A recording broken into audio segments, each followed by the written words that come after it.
most extreme views that we have are one of the very men that you knew around Dr. Freud we mentioned a moment ago, Otto Rank.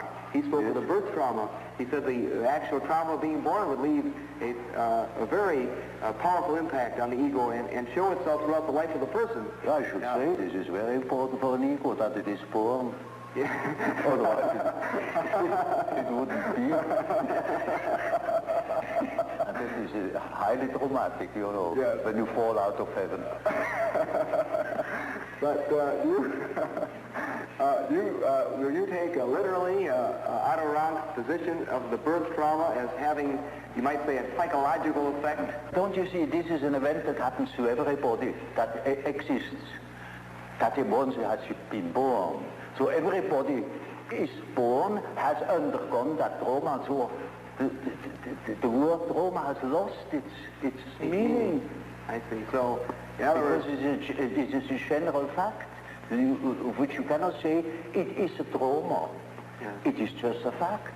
Yes, yes, I see. You see, because then you cannot observe psychology that hasn't been born. Yes. Only then you could say what the birth trauma is. Yeah. And then, until then you cannot even speak of such a thing. Yeah. It's just a lack of epistemology. Now, Dr. Jung, we've been talking about the early oral level, and as you pointed out, you want to look at it rather literally as sort of a hunger drive or a drive for nutrition.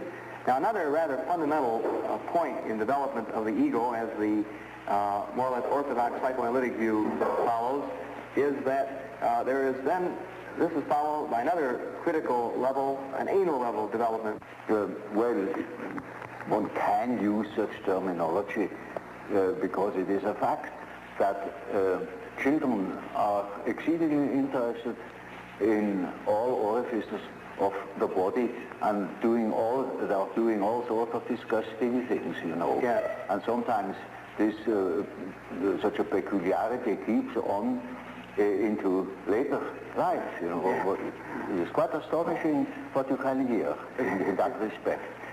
Now, it is equally true that people who have such preferences also develop a peculiar character. In early childhood, a character is already there. You see, the child is not born tabula rasa, as one assumes. Yes. The child is born at a high complexity, yes, with existing determinants, yes, that never waver through the whole life, and that gives the child his character already in the earliest childhood. A mother recognizes an individuality of her child, and so if you observe carefully, you see the tremendous difference even in very small children. And these peculiarities express themselves in every way. So first, the peculiarities express themselves in all childish activities, in the way how it plays, in the things it is interested in. There are children who are tremendously interested in all moving things, and in movement chiefly. Yeah. All the things you see that affect the body. And so they are interested in what the eyes do, what the ears do, how far you can bore into the nose with your finger, yeah, you know. They will do the same with their anus. They will do with their, whatever they please with their genitals, you know. These interests express themselves in a typically childish way in children, and later on they express themselves in other peculiarities. Yeah, which are still the same, but it doesn't come from the fact that they once have done such a thing in childhood. Yeah. It is the character that is doing it. Yeah. There is a definite inherited complexity, and if you want to know something about possible reasons, you must go to the parents.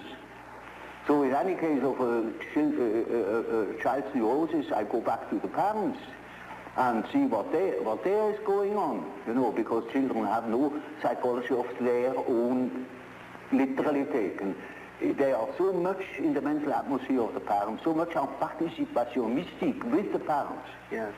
They are imbued by the paternal or maternal atmosphere.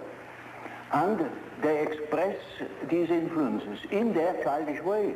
Yeah. So, for instance, a child, take for instance an illegitimate child, they are particularly exposed to environmental difficulties, for instance, the misfortune of the mother, etc., etc., and all the complications. And such a child will miss, for instance, a father. Yeah. Now, in order to compensate for it, it is just as if we were choosing or nominating a part of their body for a father instead of the father, and they develop, for instance, masturbation. Yeah. Yeah. That is very often so with illegitimate children, that they become terribly autoerotic. Yes. Even criminal. One of the